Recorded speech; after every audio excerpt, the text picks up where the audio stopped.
गुरुदेवन के देव हैं,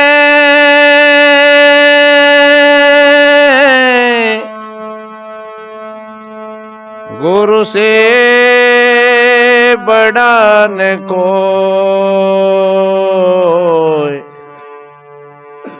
तीन का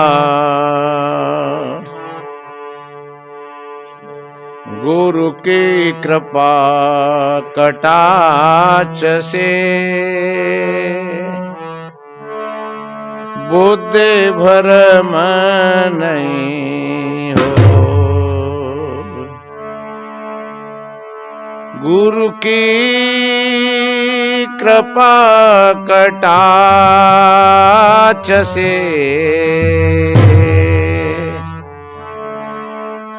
बुद्धि भ्रम नहीं हो।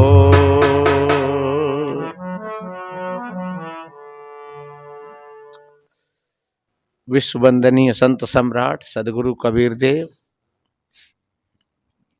मुदमंगल में संत समाज, सभी धर्म प्रेमी सज्जन, शक्ति स्वरूपाएं माताएं और बहन, छोटे छोटे बच्चे एवं बच्चियां,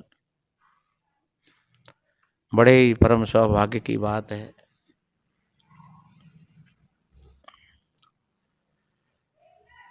कहते हैं वही दिन लेखे में संत मिलन जब होए, वही दिन लेखे में। जब जब हम संत सदगुरुओं के सानिध्य में जाते हैं, संतों के दर्शन करते हैं,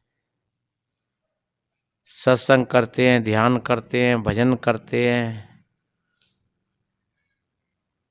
दूसरों की सेवा करते हैं, पुरुषार्थ करते हैं, वही हमारा दिन, वही हमारी घड़ी उपयुक्त कहलाती है। वही हमारा समय धन्यवाद का पात्र होता है। और जो बाकी का समय है संसार में, गप सड़ाकों में, इधर उधर की उलझनों में जो व्यतीत हुआ तो वो समय बेकार गया। धन्य घड़ी जहां हुए सत्संगा, वो भूमि धन्य होती है, वो समय धन्यवाद का पात्र होता है, और वो व्यक्ति धन्यवाद का पात्र होता है जहां सत्संग होता है, सत्संग सुनते हैं, और जो दूसरों को सत्संग सुनाते भी हैं वो भी। इसलिए सज्जनों, वास्तव में ही गुरु का बड़ा महत्व बताया है। पहले एक भजन में हमने सुनाया था, सदगुरु को बनाए लो वकील मुकदमा भारी है। जब पकड़ेंगे तो चार सिपाही, तब तेरी देगा कौन गवाही। तन ना दे की तहसील के सम्मन जारी है। सदगुरु को बनाए लो वकील मुकदमा भारी है। प्रत्येक व्यक्ति जीवन के इस युद्ध क्षेत्र में खड़ा हुआ है। भाई बहन, छोटे बड़े बूढ़े, सबके भीतर में ये लड़ाई चलती रहती है हर वक्त। और जो सदगुरु का सहारा ले लेते हैं, जैसे कोई मुकदमा फंस जाए और बढ़िया वकील होए तो वो मुकदमा को जितवा देता है, और बढ़िया वकील होगा वो गलत काम भी नहीं होने देगा। वो एक सत्यता की बहस करेगा।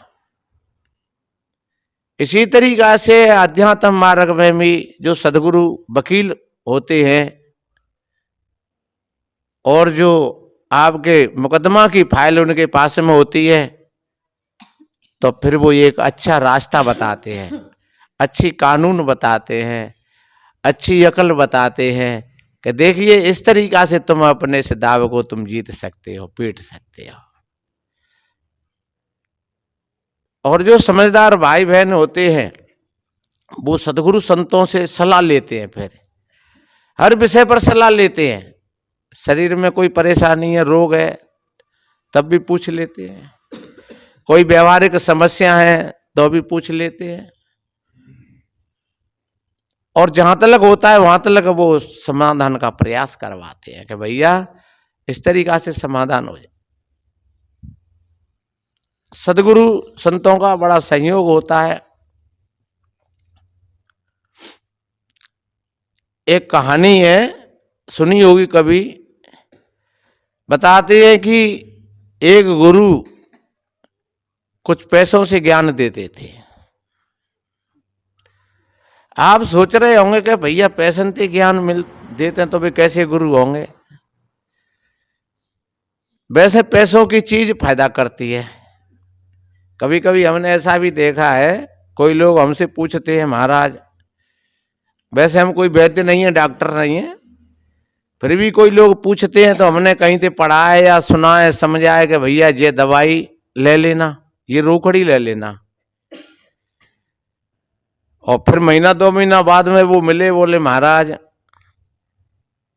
अभी हमारी उस समस्या का समाधान नहीं हुआ। तो हमने कही कि दवाई फवाई ले रहे हो कुछ? हाँ दवाई फवाई तो बहुत ले रहे हैं, बड़े बड़े डॉक्टरों की दवाई चल रही है। तो हमने बताई आपको बुदलाई? हाँ कि महाराज वो तो ना ले पाई है भाई। वो क्यों नहीं ले पाई? क्योंकि वो सेंतीमेंट की यही, और हमने बताई दी कि वो तो घास हुआ, वो बातें कहा हुआ। अरे वो तो होगा है, वो बात चिटचिटा बातें कहा हो तो होगा थे। तो क्योंकि उस बात का उन्होंने अमल नहीं किया, समझिए अरे वो तो वैसी घास फास हो, बात क्या होगा। और उसी बात को हम उसको कूट पीट करके रोंद सोंद करके बाबे तो 50-100 रुपया ले करके और फिर भाई देते तो शायद फिर को वो उपयोग कर लेते थे कि भैया बाबा ने दवाई दी है और 100 रुपया लिए तो जाकर उपयोग कर ले। इसलिए जो संत महात्मा होते हैं कोई समझदार, तो कभी कभी वो पैसे ले लेते हैं। और इसीलिए ले लेते हैं, वो इसलिए नहीं ले लेते हैं कि कोई धंधा कर रहे हो, पर वो एक अगले व्यक्ति के विश्वास को बढ़ाने के लिए। एक बहुत दिन हो गए, शेरा डॉक्टर थे धौलपुर में, तो वो 20 रुपया की फीस लेते, बच्चों को दिखवाते, बच्चों के ही थे वो। तो एक बार कोई पूछा किसी ने, हम भी थे वहां पर, कि महाराज आप बहुत पैसा वाले हो और जो गरीब आदमी आप 20 रुपया फीस काय को लेते हैं? कि अगर जिनको फीस नहीं देनी हो और जिनको विश्वास हो तो फिर तो मैं हॉस्पिटल में ही बैठता हूँ। ये लोग घर पर ही क्यों लाते हैं? और ये घर पर लाते हैं इसीलिए कि भैया हमारे बच्चा है वहां टाइम फीस लेगा, बढ़िया देख लेगा। हालांकि हम डॉक्टर हैं, हम जहाँ देखेंगे तो उसी तरीका से देखेंगे और वहां पर देखेंगे तो उसी तरीका से देखेंगे। पर 20 रुपया दे करके और घर पर आकर के इनके चित्त में ये विश्वास हो जाता है कि हमारे बच्चा को जिन्होंने बढ़िया देख लिया है और भैया हमने फीस दी है और बड़ी अच्छी तरीका से हमारे बच्चा को देखा है, इसलिए इन लोगों के विश्वास को बढ़ाने के लिए हम पैसा ले लेते हैं। तो कोई कोई संत गुरु उपदेश देते हैं तो बहुत बड़ो आडंबर करवाते हैं, चौकी लगाओ, मेवा मंगाओ, मिष्ठान मंगाओ और फल और जाने क्या क्या, कपड़ा लाओ और जे लाओ वो लाओ, तमाम सेंट की शीशी लाओ, अगरबत्ती लाओ, हवन करो। वो बहुत इतना कर देंगे आडंबर और तब भी वह बातें बताएंगे। और हम कबू कबू सीधी सीधी वे बातें बता देते हैं तो बहुत कम लोग अमल कर पाते हैं वे बातें को, जबकि हम जानते हैं कि उन बातों पर कोई हमसे बहस करे तो शायद हमारी बात वजनदार होगी, भारी होगी, क्योंकि बात वही भारी होती है जो अन्य दूसरी बातों से कटे नहीं। और जो बात एक बात दूसरी बात से कट जाए तो वो बात हल्की होती है, जो कट गई वो हल्की हो गई। और जो बात मजबूत है, तीनों कालों में उसका अस्तित्व है, तो वो कटती नहीं है। पर उसके विश्वास के लिए क्या किया जाए? उस विश्वास को बढ़ाने के लिए ही जो समझदार लोग होते हैं वो कुछ ऐसा नियम बना देते हैं, भैया हम उपदेश तो देंगे पर इस तरीका से देंगे। तो मैं बोल रहा कि वो महात्मा कुछ पैसों से ज्ञान देते थे। कै रुपया है? 2 रुपये। वो पे तो 2 रुपया है। काऊ के पास हमें जितना पैसा हो तो उतना ही हम ज्ञान दे देते हैं भाई। तो महाराज वो पे तो 2 ही रुपया है। चल ठीक है, 2 रुपया को ले जा। तो 2 रुपया महात्मा जी को दे दिए और महात्मा ने एक बात कही कि जहां 2 व्यक्ति लड़ रहे हो वहां पर तमाशा मत देखना। और उसके चित्त में ये भावना आई अरे कि जा बात है तो जिका बताई गुरुजी ने 2 रुपया और ले ले है। पर फिर भी काफी दिन हो गए। 2 साल बाद एक दिन ऐसा हुआ कि उसने सोचा लड़ाई हो रही कहीं, 2 बॉस लड़ रहे। बाद ने सोची कि आज तो मैं जाको परीक्षण कर लो गुरुजी के ज्ञान को। तो अब वहां परीक्षण किया तो वे दोनों लड़ रहे, तगड़े तगड़े लड़का आते और वो तमाशा जा करके देख रहा। और एक ने चाकू निकालो और एक दूसरे में भोंक दो। वो गिर गया और वो भाग गया।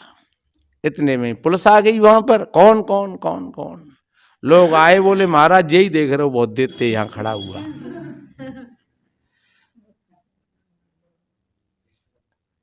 बोले क्या बता क्या नाम है तेरा? उसने कहा मेरा नाम भोला है। अच्छा बोला, क्या तेरे सामने इसमें चाकू मारा है उस व्यक्ति को जानता है तू? बोले हाँ महाराज जानता हूं। तो तुझे गवाह देनी पड़ेगी। हाँ दे देंगे महाराज, मेरे सामने दो है। उसका नाम लिख लिया। अब उसको पता लगा जो मार करके गया था कि भोला गवाही देगा उसमें। उसने चिट्ठी लिख करके भेजी के देख भोला एक तो मेरे को में आधन थे और तू नहीं बचेगो, या तो गवाही थी हट जाइए पीछे और मेरे भी को तैयार रह जाइए, तो गवाही ने पहुंचना को देगा। अब भोला घबराएगो। भोला ने कही तो भैया नहीं देंगो। अब जो भैया मरा था उसके भाई को पता लगा कि गवाही लौट रहा है। उसने एक चिट्ठी लिखी रे, उसने बोला मैं भैया तो गयो ही, पत्ते ने अगर सही बात नहीं कही तो फिर तू चलो जाओ, तू या दुनिया में नहीं रहेगो। अब बोला घबराएगो, गवाही दई तो मरे हो और नहीं दई तो मरे हो। किसी सज्जन ने कहा कि भैया रे अब तो तू वहीं जा, गुरुजी के पास वो ही बताएंगे। बोले भैया पहली गलती तो मेरी ये हो गई कि मैंने गुरुजी की बात पर विश्वास नहीं किया था। गुरुजी ने तो मुझको पहले ही ये बात बताई और 2 रुपया इसी के दिए थे मैंने कि भैया जहां 2 व्यक्ति लड़ रहे हो, बैठो बाबा जी, जहां 2 व्यक्ति लड़ रहे हो वहां पर जाकर के तमाशा मत देखना। और मैंने गुरुजी की बात का उल्लंघन किया। ऐसा कहा भी है कि गुरु के वचन प्रतीति न जेही, सपने सुलवन सुख सिद्धते ही। जिनको अगर गुरुजी की बात पर विश्वास नहीं है उनको सपने में भी सुख और सिद्धि की प्राप्ति नहीं होगी। गुरु के वचन जिन्हें विश्वासा, फिर नहीं होए नरक में बासा। वास्तव में जो सदगुरु के वचनों पर जो आरूढ़ हो गए, जिन्होंने विश्वास कर लिया, तो निश्चित रूप से उनके जीवन की शंकाओं के समाधान हो जाते हैं और वो आगे जाकर के सारी आफत और मुसीबतियों को पार करते हुए और वो पार निकल जाते हैं। क्योंकि सुख और दुख तो जीवन की कड़ी है। ये सुख और दुख एक दृढ़वादी व्यक्ति को रोकते नहीं है।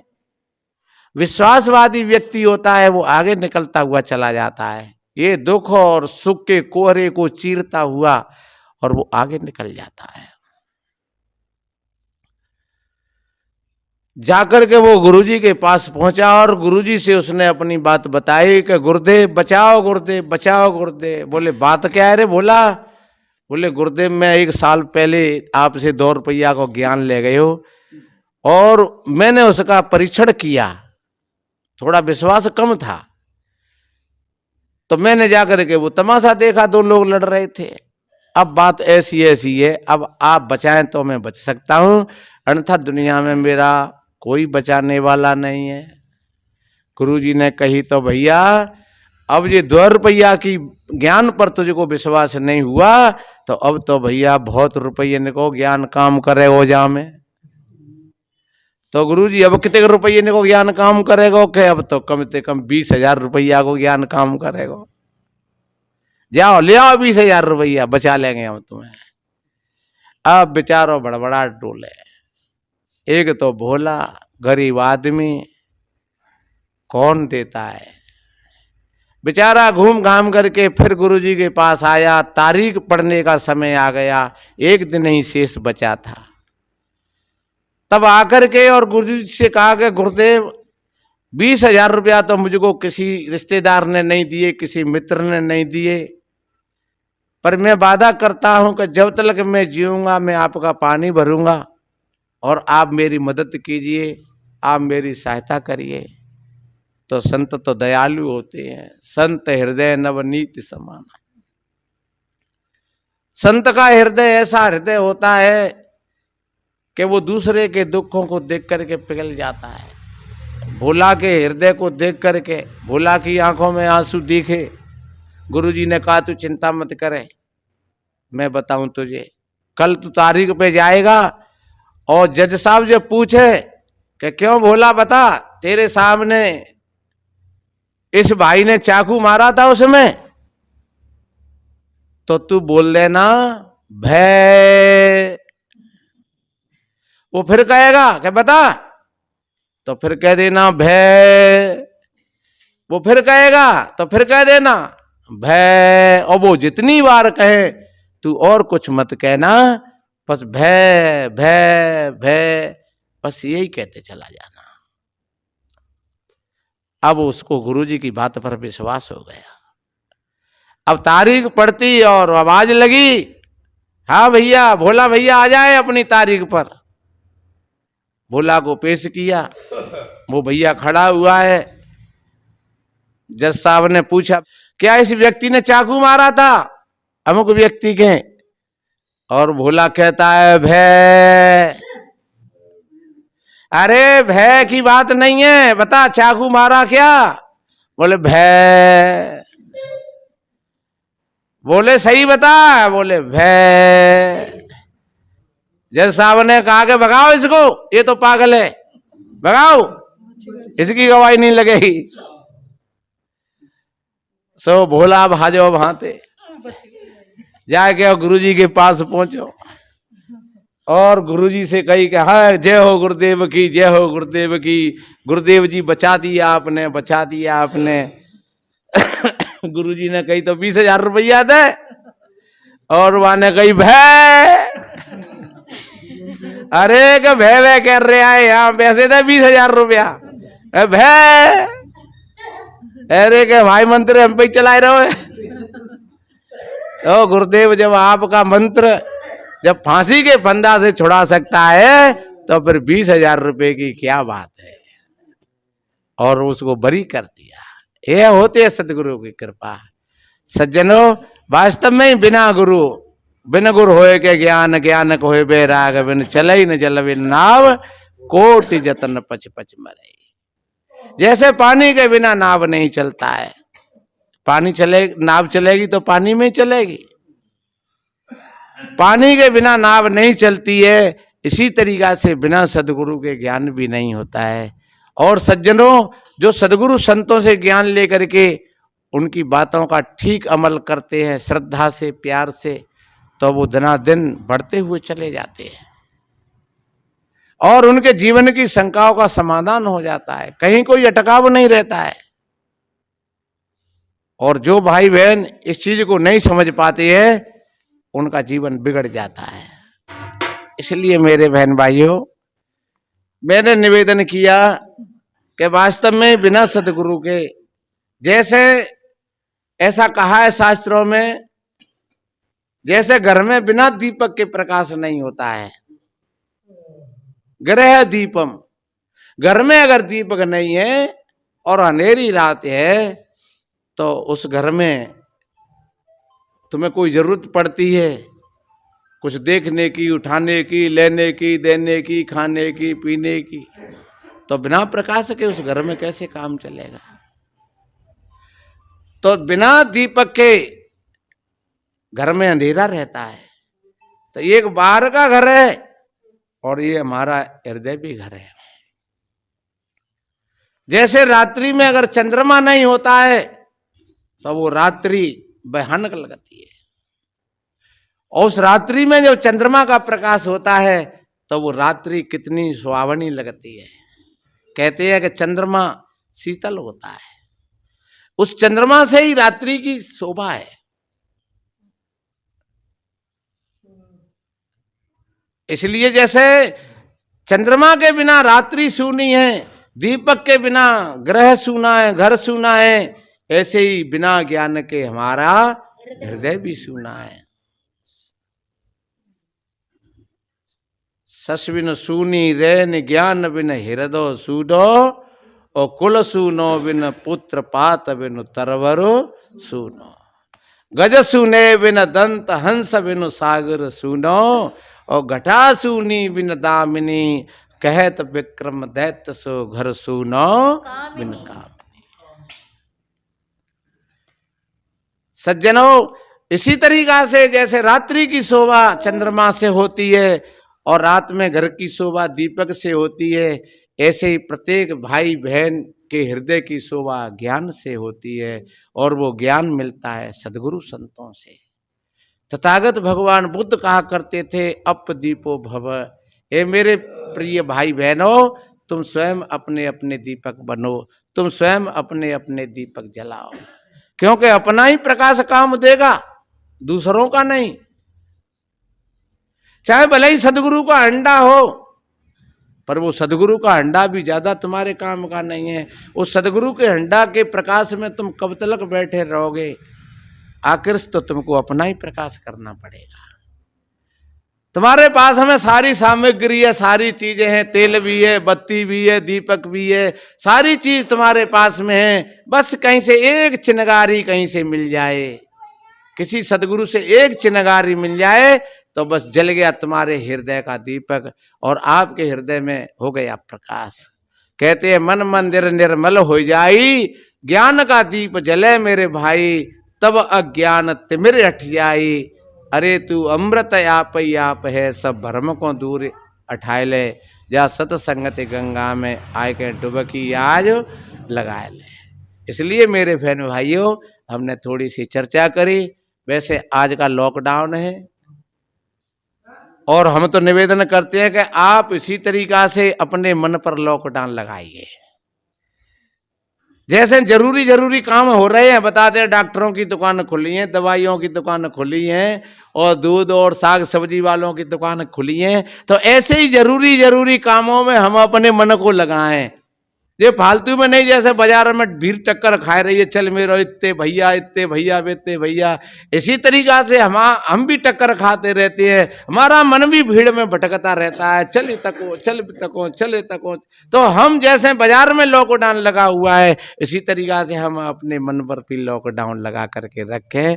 और जो मन पर लॉकडाउन लगा होगा तो तुम्हारा जितना लॉकडाउन होगा उतनी तुम्हारे भीतर में शांति होगी, उतना ही आनंद होगा, उतना ही। और जितना मतलब तुम हलचल होगी, जितनी भगा दौड़ी होगी, जितनी दौड़ धूप होगी, उतनी तुम अशांति में चले जाओगे, उतना ही असंतोष होगा भीतर में। इसलिए मेरे बहन भाइयों, जैसे रोड पर ब्रेकर होता है और जैसे कभी कभी ये लॉकडाउन अब लगा हुआ है, ऐसे ही हम भी इसी तरीका से अपने ब्रेकरों को बढ़िया बना करके रखें। कहीं हमारी गाड़ी ज्यादा इतनी स्पीड में नहीं चली जाए सो कहीं एक्सीडेंट हो जाए, और हम अपने मन पर लॉकडाउन बना करके रखें। हमारा मन फालतू में नहीं डोले, हमारी इंद्रियां फालतू में न डोले। बस यही सदगुरु के ज्ञान का सार है। और निश्चित रूप से जैसे उस भाई की प्राण बच गए सदगुरु के सानिध्य में जा करके, इसी तरीका से हम सभी भाई बहनों को अपने ठीक किसी सदगुरु संतों के सानिध्य में रह करके उनसे ज्ञान अर्जित करना चाहिए, अपने जीवन को अच्छा बनाना चाहिए, सुंदर बनाना चाहिए। और इन्हीं सुमंगल कामनाओं के साथ सर्वे भवन्तु सुखिनः, सर्वे सन्तु निरामया, सर्वे भद्राणि पश्यन्तु मा कश्चित् दुख भाग भवेत्। सभी के जीवन में आनंद हो, सभी निरोग हो, सभी स्वस्थ हो। इन्हीं सुमंगल कामनाओं के साथ बोलिए श्री सद्गुरुदेव साहे बंदगी साहे।